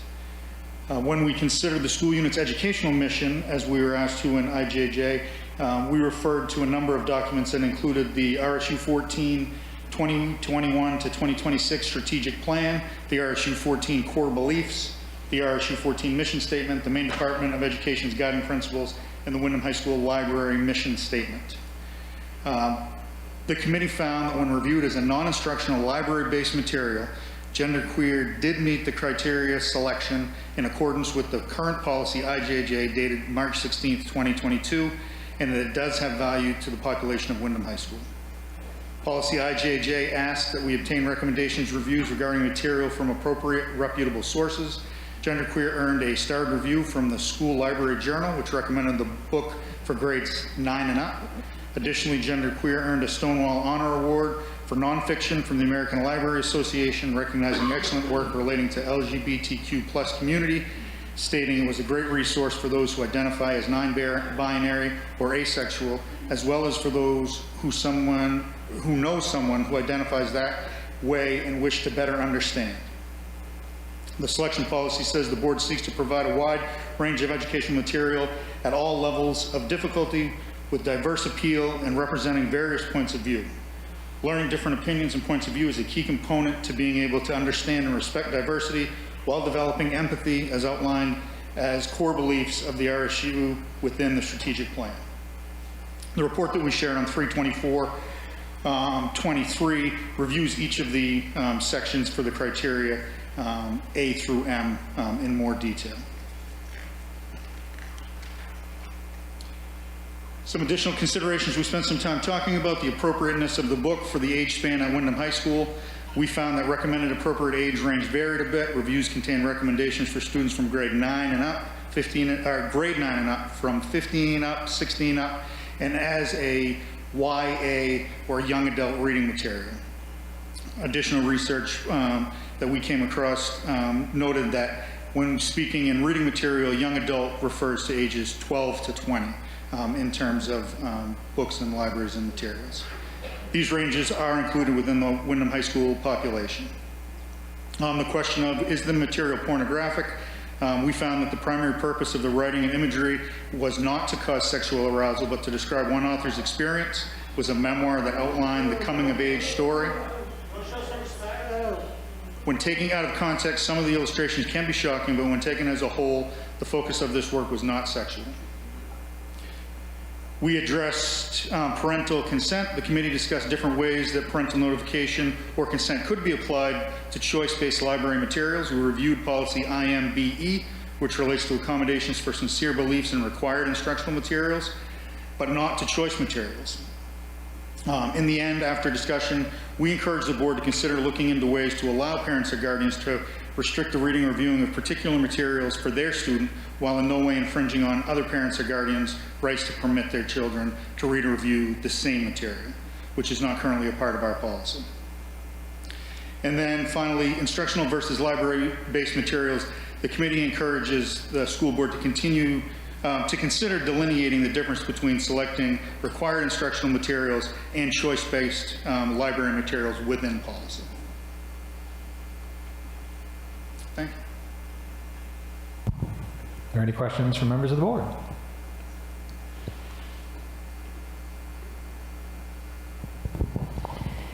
In your report, you pulled out 5 reviews from different sources and listed those. And in the appeal, they pulled out reviews from those same sites that were negative. I wondered if in your research for this book, if you came across those negative reviews and how that fit into your determination.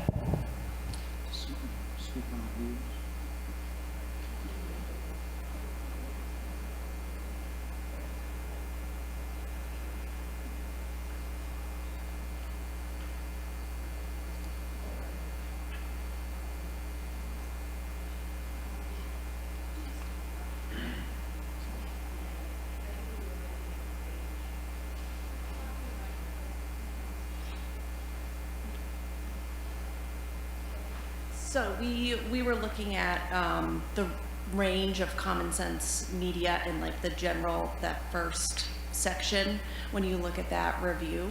And then there are pages and pages of personal reviews of people who have read it, who can submit to that particular website. So I think maybe we didn't see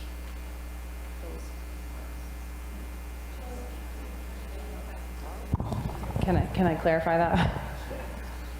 Okay, just to make sure that I understood what you're saying. So like Publishers Weekly, Shelf Awareness, these things that are listed here, you read the reviews that were from those sites and not individual people that submitted. Is that what I'm hearing you say?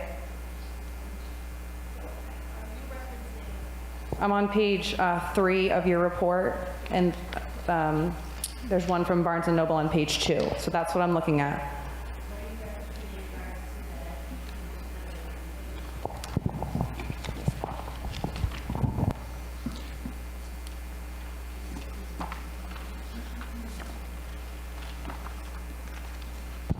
Page 6 of the appeal lists those same sources and cites some negative reviews. So I just wondered if you had come across that. On the sites, there's the summary reviews, and then there are a variety of individual reviews. And we looked at the summary review, the professional reviews at the top of the site.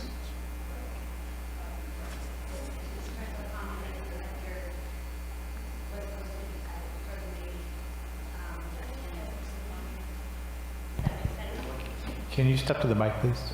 Thank you.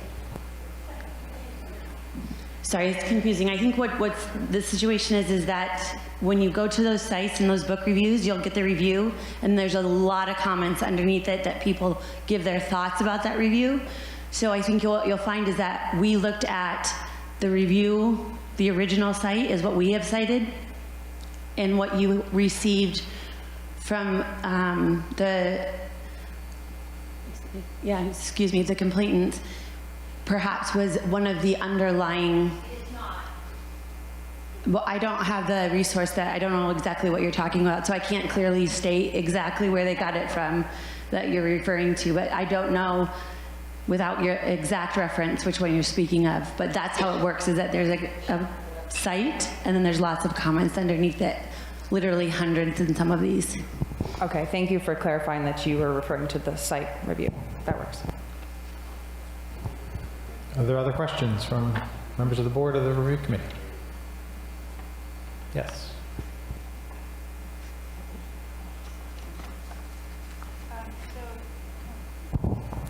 So thank you all for the time and dedication that you've put into this process. I know it has not been easy, especially since you guys are the first ones to do it.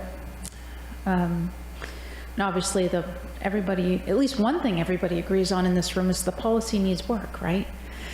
So if we can agree on one thing, that would be it.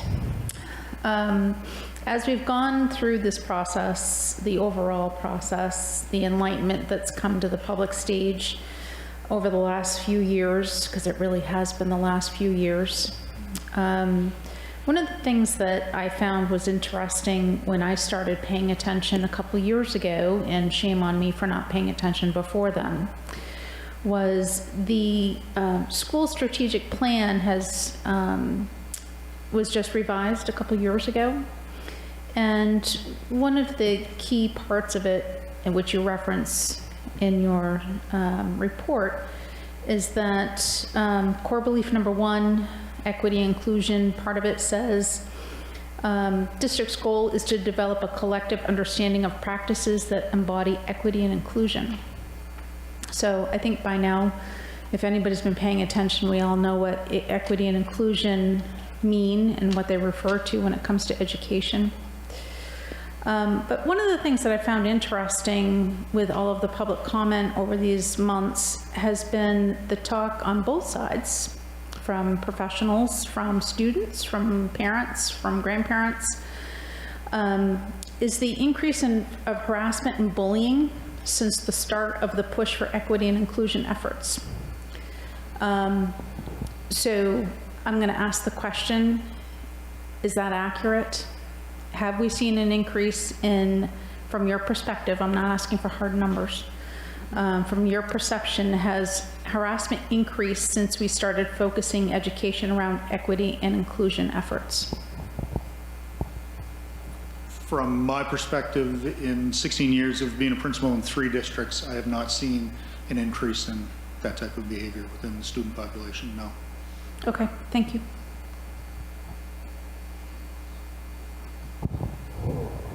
I want to say thank you also for the work that was done, and thank you for the comments and commentary from the complainants. Would like to have asked some questions, but I respect that you were able to say what you're able to say tonight, so thank you for that. I understand that this team worked under without an outline, and as someone who's really process driven, I appreciate that you no doubt spent some time creating an outline, and I'm a big definitions person, so for my first question is, I'm curious, without any precedent having been set legally for books being removed as a select material or a choice material in a library in a school, how you handled firstly looking at the material as far as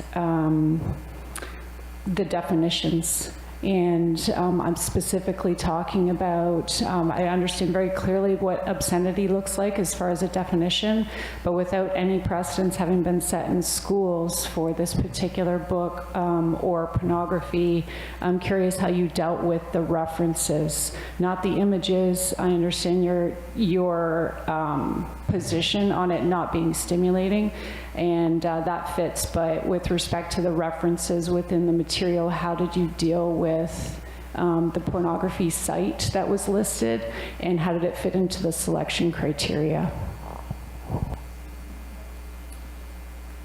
So we settled on the definition that as a whole the material was not meant to, so the intent of the material was not intent to arouse, that it was a memoir, a telling of a story, and the pieces that were told through words or through imagery were pictures of that, or pieces of that story when looking at the work as a whole.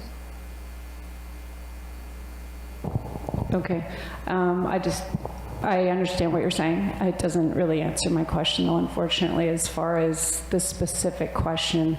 And I guess our board will have to address that. My second question is with respect to the age ranges that were provided.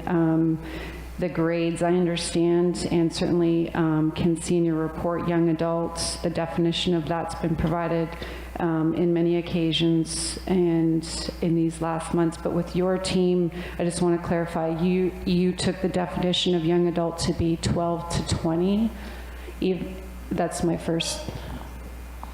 No, I wanted to clarify that when we're talking in libraries and reading materials, when something is classified as YA or young adult fiction, the audience is 12 to 20, as opposed to a young adult, which would typically be 17 to 22, and we worked through that difference in the wording in the conversation. Okay, so one of your references came up with the age range of 16 plus, as you noted. How did your team discuss that as a whole, as far as not all of the high school students that have access to that book fit into one of your cited age ranges in your references? How do you reconcile the gap in the age references and to then make it available within the age range that is in the high school? So that is part of the age range that's in the high school, and we don't have a mechanism for separating books for certain different age groups within the building. The age ranges that were provided and that we found fell within the high school population, and that wasn't really our responsibility to think about ways that we could do those things. We determine that it's appropriate for high school age students. So can I ask another clarifying question on that one? If you had the ability to restrict the material to an age range within the library, would you have done that? Given the policy as written, we would not. And that's not our responsibility as a committee. Our responsibility is to look at the material and see if it fits the policy. The current policy? Yes. Okay, I understand. Thank you for clarifying. And then you noted, sorry, I just had one more note about the recommendation. Was it the policy's discussion or the team's discussion that it would have been helpful for you to see an exception clause of some kind for select library materials separate from curriculum, because IMB applies to curriculum materials exclusively? We had a conversation around the absence of that's in policy. Parents, and as a principal, I've worked with parents around instructional materials and alternative materials, and then we don't have that in policy. It wasn't we should do this, we shouldn't do that. It was we found that interesting, we wanted to share that. Okay, just in the absence of having the ability to have the exclusion. Okay, thank you. I think that's all I had. Are there any other questions? Seeing none? Thank you very much. Thank you very much. So we've heard from the complainants who are requesting that the material be removed. We've heard from the review committee, which is suggesting that the material remain in the high school library. Are there any differing third perspectives out there?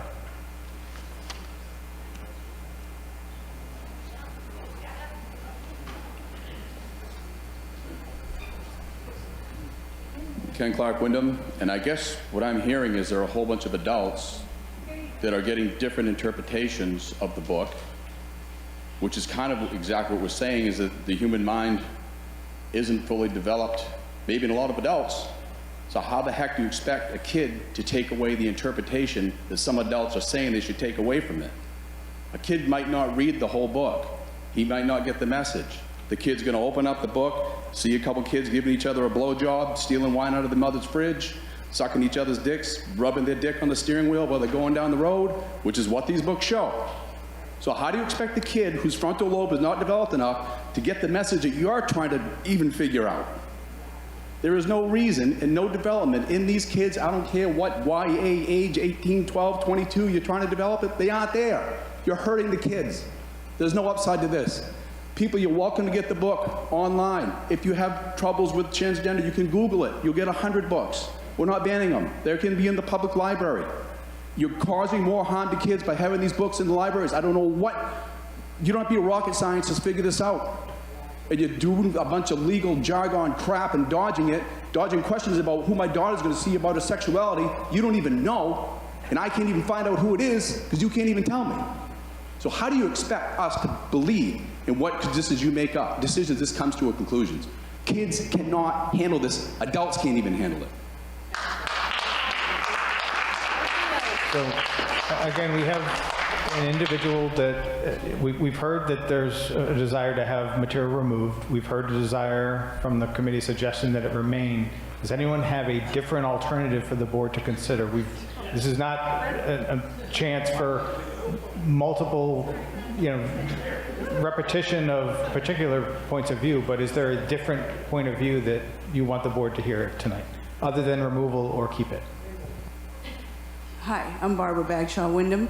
I just have one point that I'd like to make. The age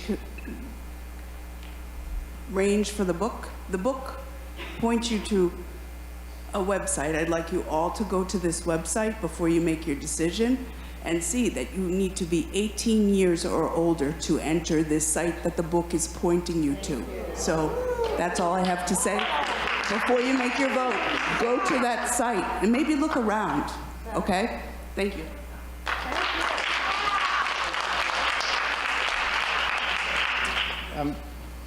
Either the book committee or the school board, I'm asking if you could define pornography for us so we can understand where you're coming from. And I'd also like to ask if you can show any case studies that this book saves lives. Thank you.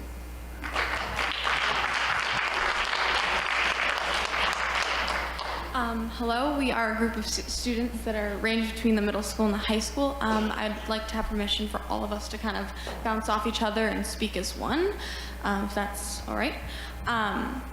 Couple things that I think it's very powerful to have a story about what somebody has experienced and how this book has helped, because I feel like we feel like a big important decision in keeping this book or not is how it affects people and individuals. Speaking specifically to the man who just spoke, you asked for case studies.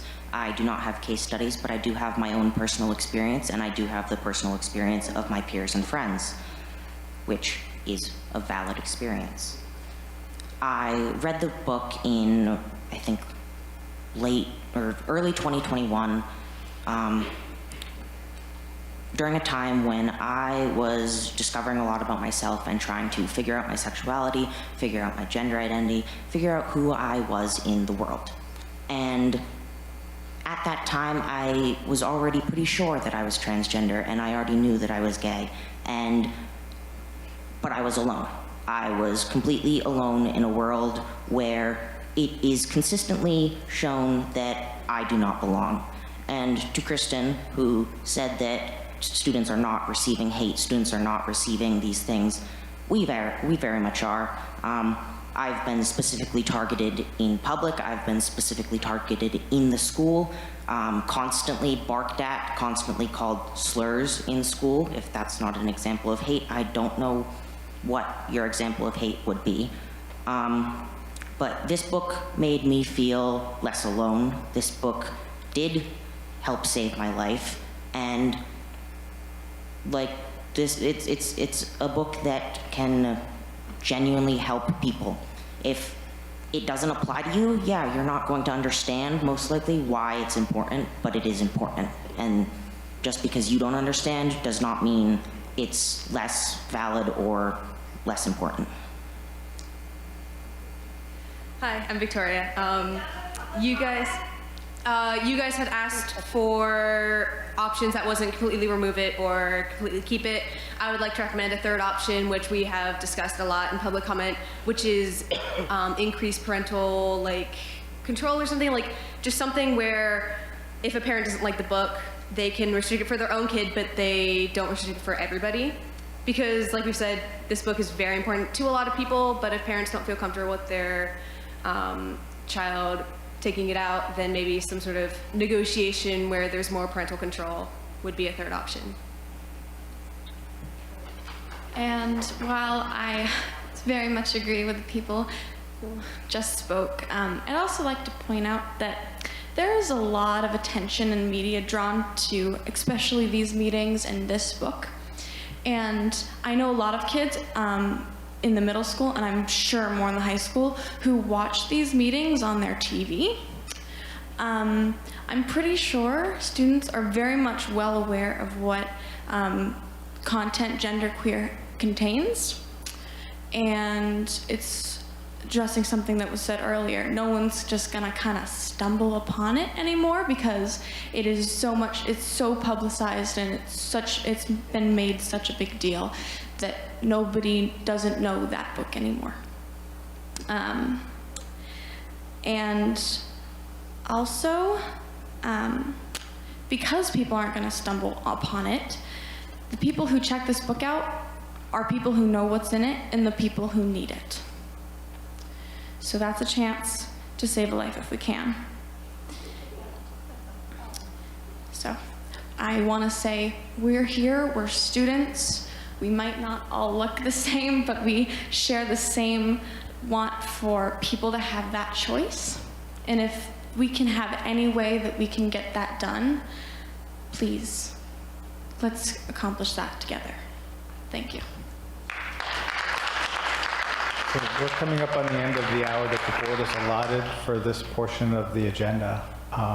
The board has heard from a number of individuals, both through public comment and through this portion of the agenda, that the book should be removed, and heard from a number of individuals, public comment, and also this portion of the agenda, that the book should remain in the high school.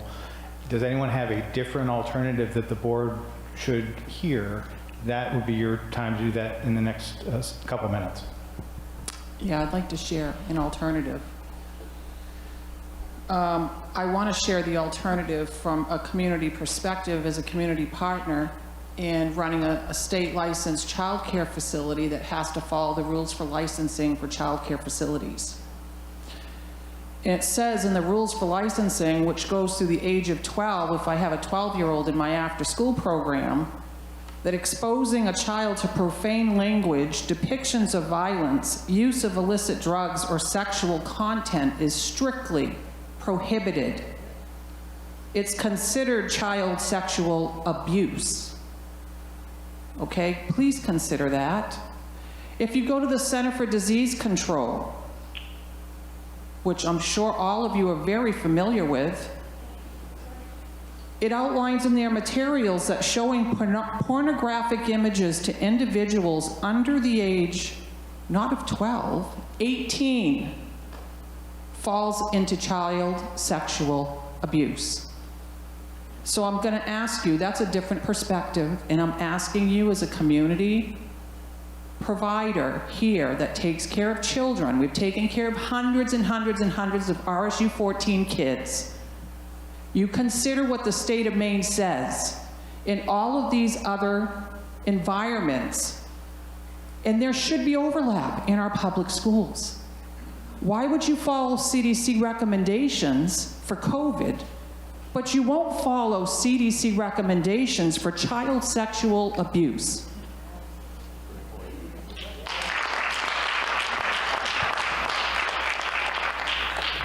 Okay, I think that concludes our testimony. One final one. All right, thank you, Kate. So I think my question is going to be back to you, is you're providing here legal advice for the board. They retained you to represent, correct? Yes, right? I would be giving legal advice to the board after hearing the committee just speaking and not even being able to answer Jody's questions. This is all becoming fluff. There's nothing that this is being measured on. They keep telling us this is legal advice here, this is legal advice here, this is legal advice there. We're not going to act on it. Realistically, that just opened a potential legal advice, legal actions on how they made this decision. There's no grounds to stand on, right? And secondly, and you asked for another thing, I would be very curious to get this committee to have people vote on this book, because when I went to FedEx to get that image that isn't stimulating printed off on the postboard, they wouldn't do it. They would not do it. They classified back with pornography, and I'm going to share the email to you. Okay? This is opening legal issue. I'm not an attorney, but you know this opens legal issues. I want to thank the testimony of the complainants and also the committee testimony.